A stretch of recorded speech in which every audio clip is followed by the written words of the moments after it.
जन्म साखी। श्री गुरु अर्जुन देव जी महाराज पातशाही पांचवी। श्री गुरु अर्जुन देव जी महाराज ने वैसाख मास के शुक्ल पक्ष की सप्तमी 1620 विक्रमी को श्री गुरु रामदास जी के गृह में गोइंदवाल कस्बा में अवतार धारण किया। आपने अनेकों बड़े बड़े कार्य किए हैं। आपने कूप तालाब आदि के अनेकों निर्माण किए हैं और गुरुओं की पवित्र वाणी का संग्रह किया। 1641 विक्रमी में आपने संतोष सर अर्थात अमृत सर बनवाना आरंभ किया। माघ संवत 1644 विक्रमी में दरबार साहब अमृतसर की नींव रखी। संवत 1707 विक्रमी में अहमद शाह दुरानी ने इस मंदिर को बारूद से उड़ा दिया। इसलिए 11 वैसाख संवत 1721 विक्रम में फिर बुड्ढा दल ने इसका नींव रखी। फिर आपने 1647 विक्रम को कुछ जमीन मोल लेकर के तरन तारण बनवाया और 1651 में कस्बा करतारपुर बसाया गया और लाहौर बावली साहब बनवाया। फिर अमृतसर की कार सेवा करवाई गई। एक बात प्रख्यात है कि वजीर खान नायब वजीर को जलोदर की बीमारी हो गई थी। उस समय बाबा बुड्ढा जी जैसे महापुरुष भी कार सेवा में सिर पर टोकरी धर करके सेवा में लगे हुए थे। उस समय वजीर खान गुरु जी की सेवा में प्रार्थना की, कहने लगा, है महाराज आप मेरे पर कृपा करो। तब गुरु जी ने भाई बुड्ढा जी से कहा, भाई जी ये वजीर साहब क्या कहते हैं। उस समय बाबा बुड्ढा जी ने टोकरी जो गीली मिट्टी से भरी हुई थी वह वजीर खां के पेट पर दे मारी। उसके लगने से सभी बीमारी दूर होगी।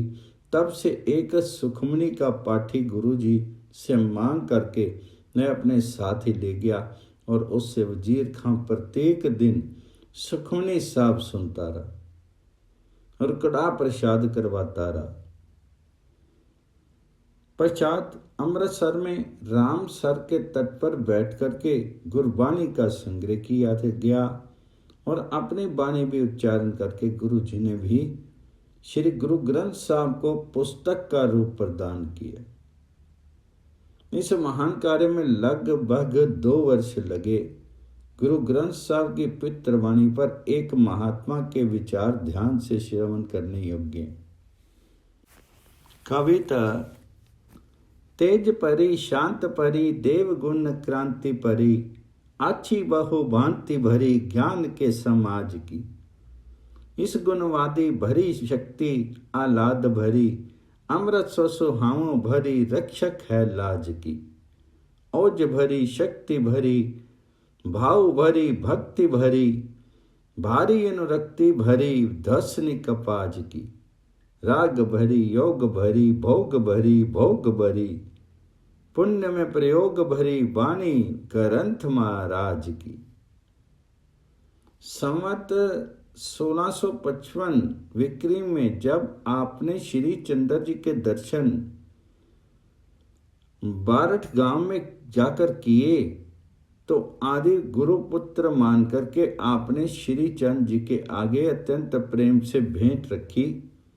तब श्री चंद्र जी ने आमोद से पूछा कि आपने अपनी दाढ़ी इतनी लंबी किस लिए की हुई है अपनी दाढ़ी। तो उत्तर में गुरु जी ने कहा कि आप जैसे महात्माओं के चरण धूड़ी साफ करने के लिए मैंने अपनी दाढ़ी लंबी की है। चंदू सुहाई जो दिल्ली में रहा करता था उसकी कन्या का रिश्ता जब संगत के कहे अनुसार गुरु जी ने ना लिया तब चंदू ने अनेकों प्रकार के छल कपट और भय गुरु जी को दिए और उस समय के बादशाह से भी दबाव डाला गया, परंतु रघुकुल रीति सदा चली आई, प्राण जाए पर वचन न जाए। महापुरुषों के वचन अटल और अचल होते हैं।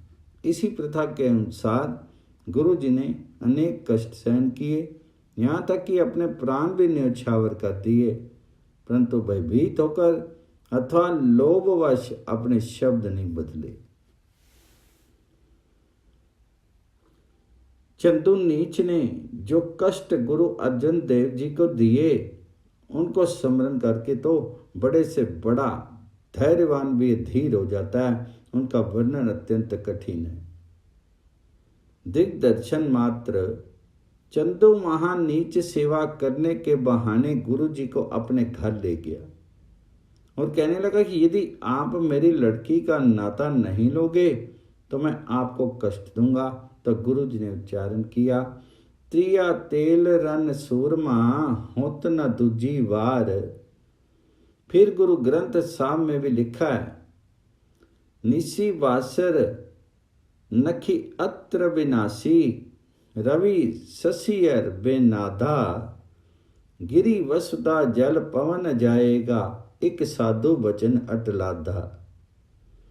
अंड विनाशी जेर विनाशी उतबुज सेद विनादा। चार विनाशी खटी विनाशी एक साधु वचन ने चलाधा। ये शब्द सुनकर के चंदू ने अनेकों कष्ट देने आरंभ कर दिए। गरम रेत गुरु जी के पवित्र तन पर डाली गई और तपे हुए तवों पर गुरु जी को बिठा करके नीचे आग जलाई गई और अनेकों उपद्रव किए, जो लिखने से मन कांप जाता है। जब पापी ने यह निश्चय किया कि कल इनको गाय के खाल में डाल करके ऊपर से सी दिया जाएगा, गुरु जी ये बात सुन करके दुखी हुए। हिंदू मर्यादा का नाश होते देखना गुरु जी ने उचित नहीं समझा। तब आपने दूसरे दिन प्रातःकाल ही उठ करके दरिया रावी के तट पर जाकर के धैर्य से जल समाधि द्वारा अपने प्राण त्याग दिए। इस घटना से कुछ दिन पूर्व गुरु जी ने दरबार लगा करके अपने सुपुत्र हरि गोविंद जी को प्रत्येक दृष्टिकोण से सुयोग्य जान करके और संगत की सम्मति मान करके अपना उत्तराधिकारी नियत कर दिया। गुरु जी महाराज 17 वर्ष 4 मास की आयु में सिंहासन पर बैठे। 25 वर्ष 9 मास गुरगद्दी की शोभा पढ़ाकर 43 वर्ष 1 मास की आयु भोग करके ज्येष्ठ मास की शुक्ल पक्ष की चतुर्थी के दिन संवत 1663 विक्रमी को लाहौर नगर में महाप्रस्थान करके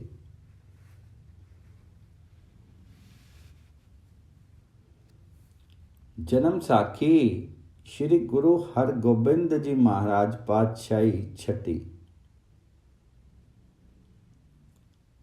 श्री गुरु हरि गोबिंद साहब की लीला इस स्थान पर संक्षेप में लिखूंगा, क्योंकि आपकी लीला अपार है तथा पुस्तक के बढ़ जाने का भय है। आप आषाढ़वदी एकम संवत 1652 विक्री को वडाली गांव जिला अमृतसर में गुरु अर्जन देव जी के गृह में प्रकट हुए और वैशाखवदी सप्तमी 1663 विक्रमी को गद्दी पर विराजे। गुरगद्दी का तिलक मिलते समय आपने 2 तलवारें धारण की, एक मीरी की और एक पीरी की। आपने युद्ध समगरी एकत्र की थी तथा जनता में वीरता भर दी। फिर पाप के विरुद्ध आपने अनेकों महान युद्ध किए तथा किम धर्मा राजनीति के अनेकों स्थानों पर नीचा दिखाया। फिर आपने अकाल मूंगा बनवाया। भाव ये कि आपने सत्य धर्म की रक्षा करने वाले शूरवीर पैदा किए। इनकी अनेक लीलाओं में ये भी बात स्मरण रखने वाली है कि लोहगढ़ अर्थात अमृतसर के युद्ध में आपने लकड़ी की तोप बना करके उससे पूर्ण काम लिया। इसके अतिरिक्त और भी महान कार्य किए जो यदि यहाँ पर लिखे जाएं तो एक बहुत बड़ी पुस्तक बन जाए। आप 11 वर्ष की आयु में गुरु गद्दी पर विराजे और 37 वर्ष 10 मास गुरु गद्दी पर रह करके 48 वर्ष 9 मास की आयु में चैत्र मास के शुक्ल पक्ष की पंचमी सुयोग्य जान करके अपना उत्तराधिकारी श्री गुरु हरि राय जी को नियत कर गए थे।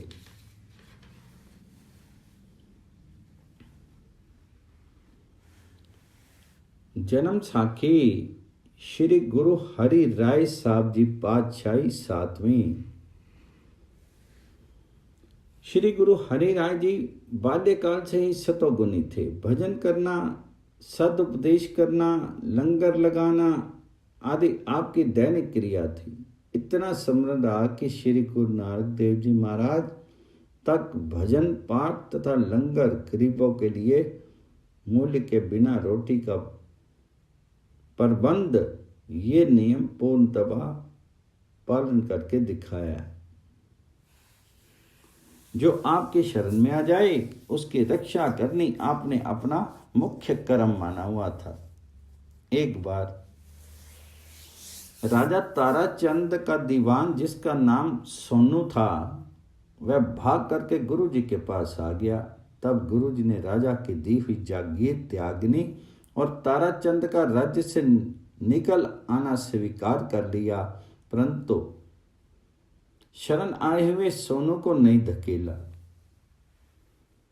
इन्हीं गुरु महाराज के आशीर्वाद से पटियाला नाभा जींद के फूल बंसी राजे अब तक राज्य करते चले आ रहे थे। एक बार बादशाह औरंगजेब ने आपको दिल्ली में बुलाया। आपने अपने पुत्र राम राय को दिल्ली भेज दिया।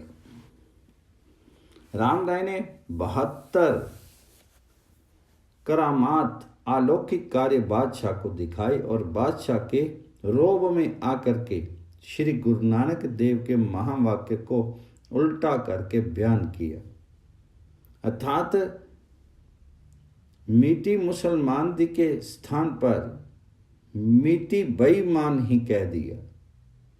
इस पर हरि राय जी ने कुपित होकर के शाप दिया कि बस राम राय आज से हमारे सम्मुख नहीं आए। फिर जब आपने कहा प्रस्थान निकट जाना था तब 1817 विकृति में अपने छोटे सुपुत्र श्री हरि कृष्ण जी को अपना उत्तराधिकारी विधि पूर्वक नियत कर दिया। आप माघ मास की शुद्धि 13 अर्थात त्रयोदशी संवत 1687 विक्रमी को बाबा गुरु दित्ता जी के घर कीरतपुर में पैदा होकर के 1700 विक्रमी को गद्दी पर बैठे। 17 वर्ष 6 मास गुरियाई करके 31 वर्ष 8 मास की आयु भोग करके कार्तिक वदी 8 संवत 1731 विक्रमी को कीरतपुर में ज्योति ज्योत समा गई। जन्म साखी श्री गुरु हरि कृष्ण साहब पातशाही 8वीं। श्री गुरु हरि कृष्ण साहब की जी की आयु में भले ही सभी गुरु साहिबान से छोटी आयु के थे, परंतु तेज प्रताप और शांति में महान थे। राम राय जो गुरु जी ने त्याग दिया था वह फिर बादशाह के पास जाकर के फरियाद करने लगा कि गद्दी का मैं अधिकारी था परंतु मुझे वंचित किया गया है। उनकी फरियाद को सुनकर के बादशाह ने गुरु जी को दिल्ली में बुला भेजा। आपने फरमाया कि हम दिल्ली में तो जाएंगे परंतु अपने मलेच्छ बादशाह के सम्मुख नहीं जाने और ना ही उसे अपना दर्शन करवाना है। इससे पूर्व औरंगजेब जो एक धर्मांध पापी बादशाह था उसने अनेकों हिंदू संत धर्मात्मा मौत के घाट उतार दिए थे और लाखों हिंदू मुसलमान कर लिए थे। इसलिए बहुत से धर्मात्मा चिंता आतुर हो गए थे, परंतु गुरुजी सबको धैर्य देकर के दिल्ली की ओर रवाना हो गए। दिल्ली के बादशाह की ओर से आपका स्वागत हुआ और राजा जय सिंह गुरु जी का सेवक बन गया। उस समय दिल्ली में ज्वर का प्रकोप था। जो कोई बीमार गुरु जी का चरणामृत पान करता था वह आरोग्य हो जाता था। गुरु जी ने अपना सदा प्रस्थान निकट जानकर 1101 एक सहस्त्र और 100 रुपये का कड़ा प्रसाद बांटा तथा विधि के अनुसार 5 पैसे नारियल रख करके मस्तक झुका करके मुख से फरमाया कि हमारे उत्तराधिकारी बाबा बकाले में तेज बहादुर है। फिर नश्वर तन को छोड़ दिया। श्री गुरु हरिकृष्ण जी महाराज श्रावण मास वदी 9 अर्थात नवी संवत 1712 विक्रमी को कीरतपुर में गुरु हरि राय जी के गृह में उत्पन्न हुए। सन 1718 विक्रमी को गुरु गद्दी पर विराजे। 3 वर्ष 5 मास 11 दिन गुरु गद्दी पर रह करके 8 वर्ष अर्थात 8 मास 9 दिन की सारी आयु भोग करके चैत्र मास की सुदी चतुर्थी संवत 1721 विक्रमी को दिल्ली में ही महाप्रस्थान करके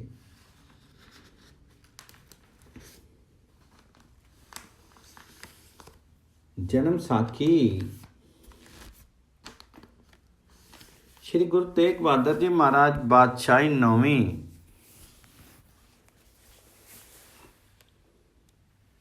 जिस समय गुरु हरिकृष्ण जी बाबा बकाला कहकर परलोकवासी हुए तब अनेक संगत समूह बकाले में था।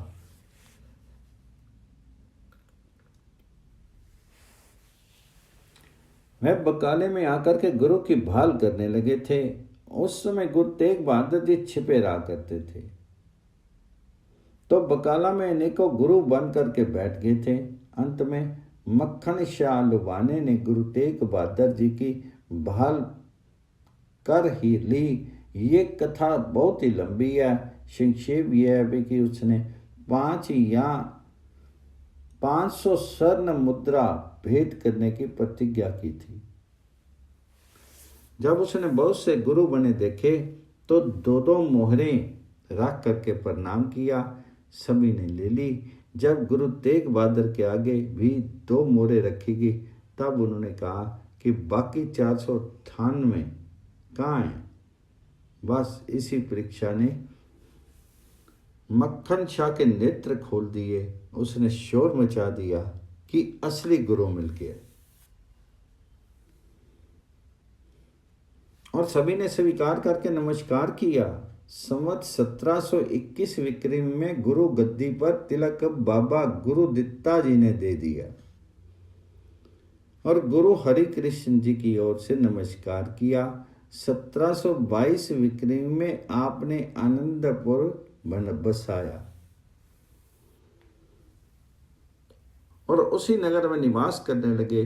फिर गुरु जी ने देशाटन किया जो संक्षेप से लिखा जाता है। जब गुरु जी देशाटन से संसार का कल्याण कर रहे थे तब आपने मुसलमान हुकूमत की ओर से हिंदुओं पर अत्याचार होता देखा। तब उसी के लिए स्वयं भी कष्ट उठाए। आसाम में राजा राम राय आपका सेवक बना। 1723 विक्रमी में पटने से सूचना मिली कि आपके गृह में पुत्र उत्पन्न हुआ है। 1726 विक्रम में आप अनंतपुर आ गए तथा सारा परिसर पटने से अनंतपुर में बुला लिया। उस समय बादशाह औरंगजेब हिंदू धर्म को नाश करने पर तुला हुआ था। इतिहास लेखक इस प्रकार कथन करते हैं। औरंगजेब ने ये हुक्म किया कि कोई हिंदू राज्य के कार्य में किसी अन्य उच्च स्थान पर नियुक्त न किया जाए तथा हिंदुओं पर जजिया कर लगा दिया जाए। इसके अतिरिक्त अनेकों नवीन टैक्स केवल हिंदुओं पर लगाए गए। इस भय से अनेकों हिंदू मुसलमान हो गए। शंख पूजा आरती सभी हिंदू धर्म कार्य बंद कर दिए। मंदिर गिराए गए, मस्जिदें बनाई गई, अनेकों धर्मात्मा मरवा दिए गए। बादशाह के संकेत से अनेकों हाकम जो मुसलमान थे मन वाणी और हिंदुओं को दुखी करने लग गए। कलमा पढ़ो अथवा कत्ल हो जाओ, इस भाव का खुले रूप प्रचार होने लगा। खखे खोजे बावे कक्के जई रंगट जाट राजपूत अराई कखड़ कंबोज भट्टी आदि उस समय के बने हुए मुसलमान हैं। उसी समय की उक्ति है कि 1.25 मन यज्ञोपवीत रोजाना उतार करके औरंगजेब रोटी खाता था। उसी समय कश्मीर के ब्राह्मण गुरु जी के दरबार में आए तथा अपनी करुण कहानी सुनाई। धर्मनाश को गुरु जी ने सुना और किसी गूढ़ विचार में गुरु जी लीन हो गए। उस समय बालक गोविंद राय जी, जिनकी आयु उस समय 7 वर्ष थी, पिताजी के निकट आकर के कहने लगे, हे पिताजी, आप किस विचार में हो? तब गुरुजी ने फरमाया, हे बेटा, इस समय हुकूमत की ओर से हिंदू जनता पर घोर अत्याचार हो रहा है और हिंदू जनता को मुसलमान किया जा रहा है। कुरान और तलवार सामने हैं। ये लोग हमारी शरण आए हैं। इस समय किसी महात्मा का बलिदान होना होगा। ये सुनकर के दशमेश स्वाभाविक कहने लगे, हे पिताजी, आपसे बढ़कर कौन महात्मा है? ये उत्तर सुनकर के गोविंद जी को सुयोग्य जान करके कश्मीरियों को कह दिया कि तुम बादशाह को कहो कि हमारा पीर तेग बहादुर है, यदि वह मुसलमान हो जाए तो हम सभी इस्लाम स्वीकार कर लेंगे। तब लोगों ने यही किया। तब बादशाह ने गुरु जी को दिल्ली बुला भेजा। गुरु जी के तो आपको बंदी बनाकर कहा कि या तो मुसलमान बनो, नहीं तो कोई करामात दिखाओ। ये झगड़ा बहुत दिन चलता रहा। गुरु जी का एक साथी, जिसका नाम मती दास था, उसे आरे से चिरवा कर मार डाला और दूसरे साथी भाई दयाले को देगचे में पकाया गया। फिर गुरु जी को बादशाह ने कहा कि यदि तुम मुसलमान होना स्वीकार नहीं करोगे तो कल को यही अवस्था तुम्हारी होगी।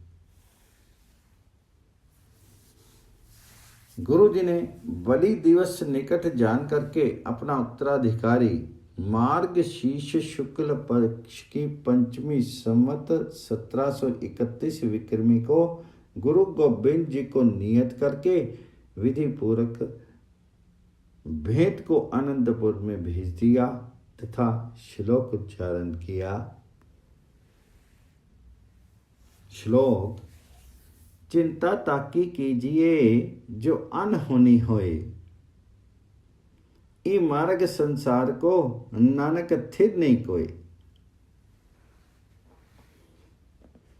ऐसे अनेक शब्द उच्चारण किए। प्रातःकाल स्नान पाठ से अभी गुरुजी आनंद विभोर ही थे, तब पापी जल्लाद ने बादशाह के हुक्म से तलवार मार करके गुरु जी का शीश तन से अलग कर दिया।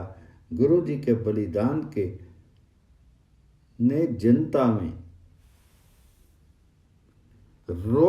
रोष पैदा कर दिया।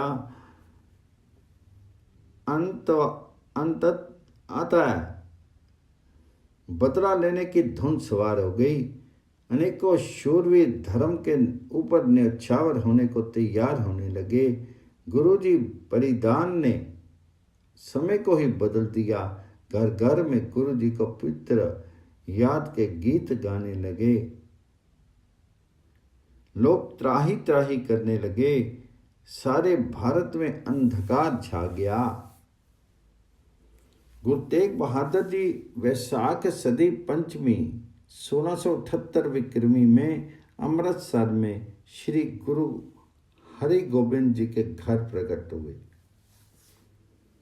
चैत्र मास के शुक्ल पक्ष की चतुर्दशी 1721 विक्रमी को गद्दी पर विराजी।